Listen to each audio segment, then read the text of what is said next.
అరుదైన వెన్నెముక ఫ్రాక్చర్కు అత్యాధునిక టెక్నాలజీతో కీహోల్ సర్జరీను విజయవంతంగా నిర్వహించినట్లు వెన్నెముక శస్త్రచికిత్స నిపుణులు డాక్టర్ మల్లిడి మాధవరెడ్డి, డాక్టర్ మధు అన్నారు. ఈ సందర్భంగా వారు మాట్లాడుతూ, పుట్టుకతో జన్యుపరమైన ఆంకైలోజింగ్ స్పాండలైసిస్ వ్యాధితో బాధపడుతున్న పేషెంట్కు వెన్నుముక వెదురు వెన్నులా కదలిక లేకుండా ఏకముక్కలా ఉండిపోయిందని, దీంతో అత్యాధునిక టెక్నాలజీతో కీహోల్ సర్జరీని నిర్వహించినట్లు తెలిపారు. ఇలాంటి సందర్భాల్లో పేషెంట్కు పక్షవాతం వచ్చే అవకాశం ఉంటుందని, పూర్తిగా ముందుకు వంగిపోయి తీవ్రమైన నొప్పితో మంచానికి పరిమితమైన సందర్భాలు కూడా ఉంటాయన్నారు. అయితే ఈ కీహోల్ టెక్నిక్తో సర్జరీ చేయడం వలన ఎలాంటి రక్తస్రావం లేకుండా కొద్ది గంటల్లోనే పేషెంట్ నడవగలిగారని డాక్టర్ మాధవరెడ్డి అన్నారు.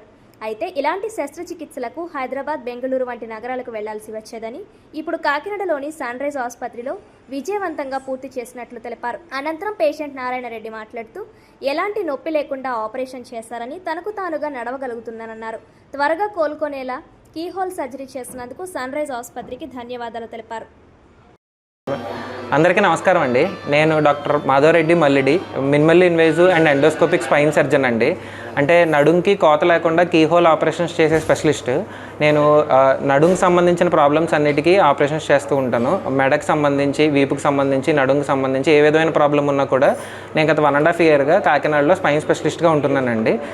ఈరోజు అందరినీ, పాత్రికేయ మిత్రులందరినీ కలవడానికి ముఖ్య కారణం ఏంటంటే, సన్ రైజ్ హాస్పిటల్లో జరిగిన ఒక అరుదైన శస్త్రచికిత్స, స్పైన్కి సంబంధించిన దాని గురించి మాట్లాడడానికి అందరినీ కలవడం జరిగింది. ముఖ్యంగా పేషెంట్ పేరు నారాయణ రెడ్డి అండి. ఆయన ఒక 50 ఇయర్స్ మేల్. ఆయనకి జన్యుపరంగానే ఆయనకున్న ఇష్యూ ఏంటంటే యాంకైలోజింగ్ స్పాండలోసిస్ అనే ఒక సిచ్యువేషన్ ఉందండి ఆయనకి. దానికి సంబంధించిన ప్రాబ్లం ఏంటంటే బ్యాంబూ స్పైన్ అంటాం, అంటే వెదురుబొన్ను లాంటి స్పైన్ అనమాట. మామూలుగా మన అందరికీ 32 ఎముకలు ఉంటాయి. ప్రతి ఎముక్కి మధ్యలో మూమెంట్ ఉంటుందండి. అంటే మనం వంగినా, పక్కకి తిరిగినా, నడిచినా, ఎలా ఉన్నా కూడా మన వెన్నుపూస అనేది చాలా ఫ్లెక్సిబుల్గా ఉంటుంది. కానీ ఈ పర్టికులర్ ప్రాబ్లం వ్యాధి ఉన్న పేషెంట్స్కి ఏంటంటే నడుము ఫ్లెక్సిబుల్గా ఉండదండి. చాలా ఫిక్స్డ్గా, రిజిడ్గా ఉంటుంది. వాళ్ళకి మూమెంట్ ఉండదు. మొత్తం 32 ఎముకలు కలిసిపోయి ఉంటాయి అన్నమాట. సో పేషెంట్ వంగి నడవడం, బెండ్ అయ్యి వాక్ చేయడం అనేది ఎప్పటి నుంచో ఉండింది. కానీ దానికి సంబంధించిన సర్జరీ చేయాలంటే పారాలిసిస్ అయ్యి వస్తుందని చెప్పడంతో ఆయన భయపడి చేయించుకోలేదు. కానీ నెల రోజుల క్రితం ఏంటంటే పేషెంట్ పడడం జరిగిందండి. ఇలాంటి సిచ్యువేషన్లో పేషెంట్ పడడం వల్ల వెదురుబొంగు అనేది బ్రేక్ అయ్యి 2 సెపరేట్ బ్యాంబూ స్పైన్స్ లాగా అయ్యి మూమెంట్ అంతా ఇప్పుడు ఆ ఫ్రాక్చర్ ప్లేస్లో రావడం వల్ల పేషెంట్కి వెన్నుపూస మీద ఒత్తిడి పడి పారాలిసిస్ వచ్చే అవకాశం కానీ, పారాలిసిస్ వచ్చే ఛాన్స్ కానీ very very high chance of paralysis అండి.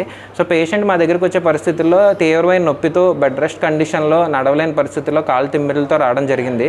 సో అందరికీ ఉన్నట్టే ఆయనకు కూడా వెన్నుపూస ఆపరేషన్ అనేసరికి ముందే ఉన్న డౌట్స్ చాలా ఉండినాయి. అందరికీ జనరల్గా ఉండే డౌట్సే. పారాలిసిస్ వస్తుందేమో, బ్లడ్ లాస్ ఎక్కువ అవుతుందేమో, ఎనస్థీషియా రిస్క్స్ ఉంటాయేమో, లేదంటే జనరల్ ఎనస్థీషియా అంటే రిస్క్ ఏమో, ప్రాణానికి సంబంధించిన అపాయమైన ఉంటుందేమో, ఇంకా జీవితంలో మళ్ళీ నడవలేనేమో, ఇలాంటి అన్ని రకాలైన డౌట్స్తోని మా దగ్గర రావడం జరిగింది.